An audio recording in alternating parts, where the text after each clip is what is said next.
ለእርቅ ሽምግልና የላኩት ጉዳይ ተቀባይነት አላገኘም ስትል ህወሓት ከሰሰች።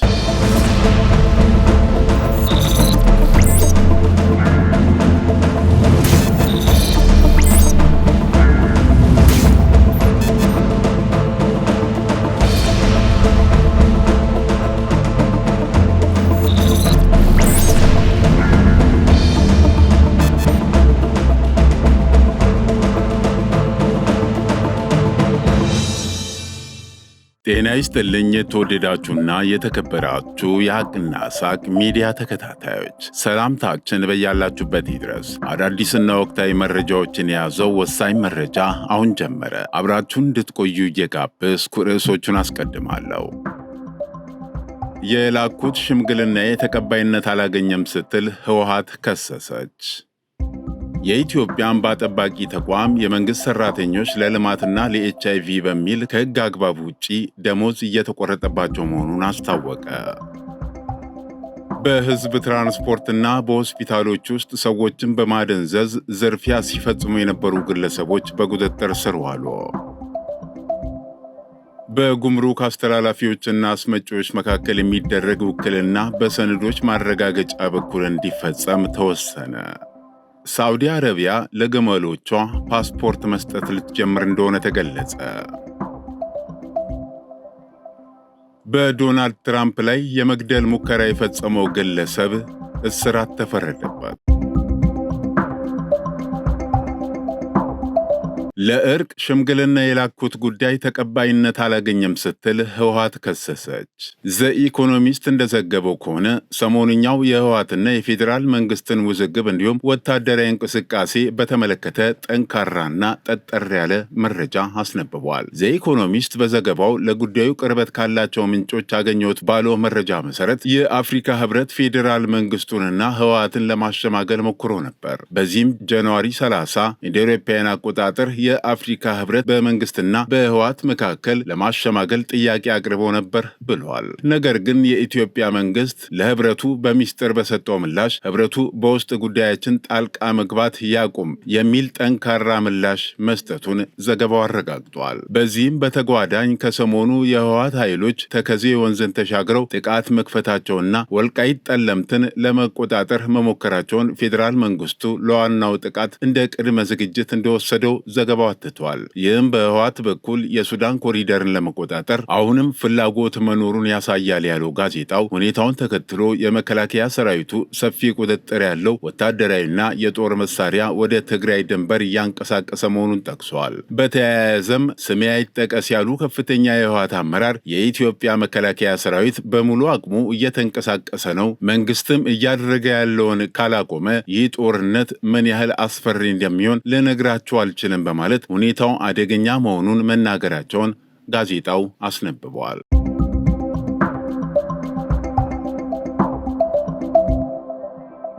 የኢትዮጵያ እንባ ጠባቂ ተቋም የመንግስት ሠራተኞች ለልማትና ለኤችአይቪ በሚል ከሕግ አግባብ ውጪ ደሞዝ እየተቆረጠባቸው መሆኑን አስታወቀ።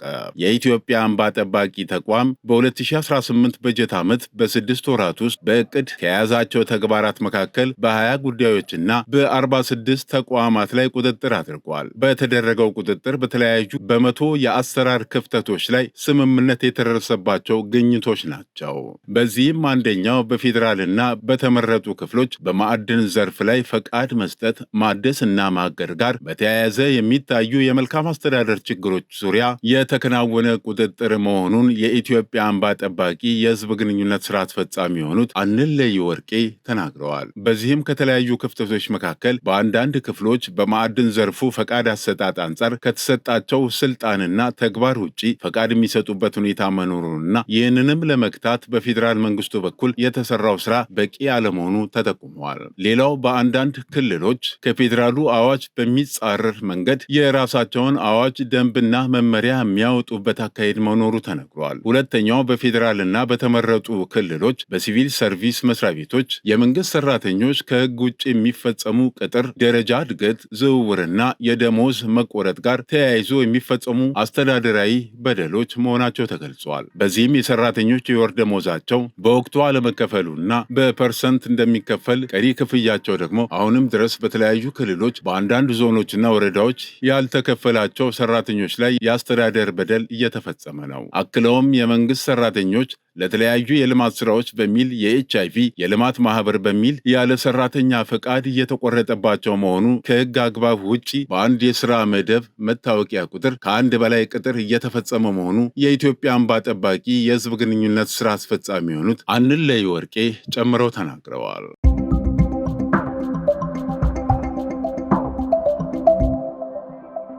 በህዝብ ትራንስፖርትና ሆስፒታሎች ውስጥ ሰዎችን በማደንዘዝ ዝርፊያ ሲፈጽሙ የነበሩ ግለሰቦች በቁጥጥር ስር ዋሉ። በድሬዳዋ ከተማ በተለያዩ ቦታዎች የማደንዘዣ ዘዴዎችን በመጠቀም ንብረት ሲዘርፉ የነበሩ የተደራጁ ዘራፊዎች ቡድን አባላት በቁጥጥር ስር መዋላቸውን የድሬዳዋ ፖሊስ ጠቅላይ መምሪያ አስታወቀ። በድሬዳዋ ከተማ ፖሊስ ጠቅላይ መምሪያ የገጽታ ግንባታና ሚዲያ ዲቪዥን ኃላፊ ሳጅን መሐመድ አብደላ እንደተናገሩት ተጠርጣሪዎቹ ወንጀሉን ለመፈጸም ሆስፒታሎች፣ የህዝብ ትራንስፖርት መነሻዎችና ሰው የሚበዛባቸው አካባቢዎች ላይ ትኩረት በማድረግ በባጃጅና በታክሲ ውስጥ በሽቶ ወይም በፈሳሽ መልክ የሚረጩና በአፍንጫ በኩል በመግባት ሰውን በፍጥነት የሚያደነዝዙ ኬሚካሎችን ይጠቀማሉ። ሰዎችን በማደንዘዝ ከራሳቸው ቁጥጥር ውጭ ካደረጉ በኋላ የተለያዩ ዘዴዎችን በመጠቀም በእነሱ ላይ ያለውን ንብረትና እስከ ቤታቸው ድረስ ሁሉ በመውሰድ ይህንን የዝርፊያ ወንጀል እንደሚፈጽሙ ገልጸዋል። እነዚህ ግለሰቦች በቡድን ተደራጅተው የሚንቀሳቀሱ መሆናቸውንና በሰው ጤና ላይ ከፍተኛ ጉዳት ሊያደርሱ የሚችሉ ኬሚካሎችን እንደሚጠቀሙ ተረጋግጧል። ግለሰቦቹ በቁጥጥር ስር ያዋሉት ከህብረተሰቡ በደረሰ ጥቆማና ፖሊስ ባስተማራቸው የድብቅ ኦፕሬሽን አባላት አማካኝነት ሲሆን ለዝርፊያ ተግባር የሚውሉ የተለያዩ ፈሳሽና ጠንካራ ማደንዘዣዎች፣ በዝርፊያ የተገኙ ሞባይል ስልኮች፣ ጥሬ ገንዘብ እንዲሁም የተለያዩ ወርቆች እንዲሁም ለእንቅስቃሴያቸው የሚጠቀሙበት ተሽከርካሪ አብረው መያዛቸው ተገልጸዋል። የድሬዳዋ ፖሊስ ወንጀሉን ለመከላከል የክትትል ስራውን አጠናክሮ እንደሚቀጥልና ህብረተሰቡ በህዝብ ትራንስፖርትም ሆነ በመገናኛ ቦታዎች፣ በመዝናኛ ቦታዎች ከማያውቀው ሰው የሚቀርብለትን ማንኛውንም አይነት ግብዣም ሆነ ሰላምታ በጥርጣሬ ሊመለከተው እንደሚገባና በተለይም በባጃጅ ውስጥ እንግዳ የሆኑ ሽታዎች ሲያጋጥሙ ወዲያውኑ ጥንቃቄ ማድረግና ለጸጥታ አካላት ማሳወቅ የጉዳቱ ሰለባ ከመሆን ራስን መቆጠብ አለበት ብለዋል። ፖሊስ በአሁኑ ወቅት በቁጥጥር ስር በዋሉ ተጠርጣሪዎች ላይ ምርመራውን የጀመረ ሲሆን ሌሎች ግብረ አበሮቻቸውን በቁጥጥር ስር ለማዋል ሰፊ ስራዎች መጀመራቸውን ሳጅን መሐመድ አብደላ ጨምረው ተናግረዋል።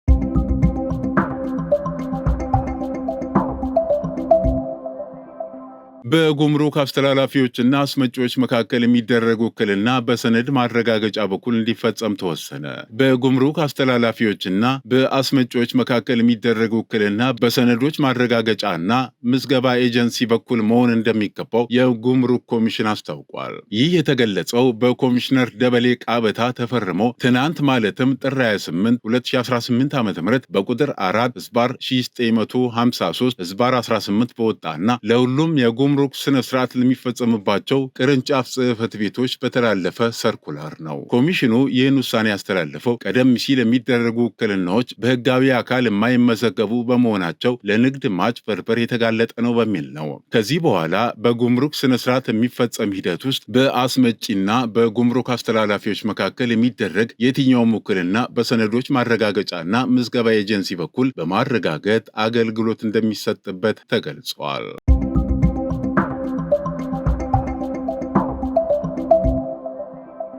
ሳውዲ አረቢያ ለግመሎቿ ፓስፖርት መስጠት ልትጀምር ነው። ከ2.2 ሚሊዮን በላይ ግመሎች ያሏት ሳውዲ አረቢያ ግመሎቿን በአግባቡ ለማስተላለፍ መረጃ ለመያዝ እንዲሁም ለግመሎቿ ፓስፖርት የመስጠት እቅድ እንዳላት አስታውቃለች። ይህ ፓስፖርት የባለቤትነት መብትን ለማረጋገጥ ብቻ ሳይሆን በሀገሪቱ በቢሊዮን የሚቆጠር ዶላር የሚንቀሳቀስበትን የግመል ንግድና የውድድር ስርዓት ለማዘመን ያለመ ነው ተብሏል።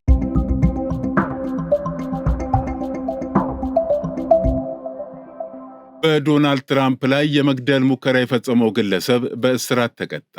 በሴፕቴምበር 2024 በሰሜን ፍሎሪዳ በሚገኘው የጎልፍ መጫወቻ ስፍራ ላይ በወቅቱ የፕሬዝዳንትነት እጩ የነበሩትን ዶናልድ ትራምፕን ለመግደል ሙከራ ያደረገው የ59 ዓመቱ ራያን ሩት የዕድሜ ልክ እስራት ተፈርዶበታል። የዩኤስ ዲስትሪክት ዳኛ አሊን ካኖን በትናንትናው ዕለት በሰጡት ውሳኔ ራያን ሩት በቀሪ ዘመኑ በሙሉ ከእስር ቤት እንዳይወጣ ያለ ይቅርታ ተፈርዶበታል። በተጨማሪም በጦር መሳሪያ ወንጀል የ7 ዓመት ተጨማሪ እስራት ተጨምሮበታል። ዳኛ ካኖን ውሳኔውን ሲያስተላልፉ ይህ የሰው ሕይወት ለመቅጠፍ የተወጠነ ሆን ተብሎ የታቀደና ክፉ ሴራ መሆኑ ግልጽ ነው ብለዋል። ራያን ሩት በሴፕቴምበር 15 2024 ትራምፕ ጎልፍ በሚጫወቱበት ስፍራ በመገኘት ቁጥቋጦ ውስጥ ለ12 ሰዓታት ያህል ተደብቆ ጠመንጃውን ደግኖ ሲጠባበቅ ነበር ብለዋል የዩኤስ ምስጢራዊ አገልግሎት ሰራተኞች።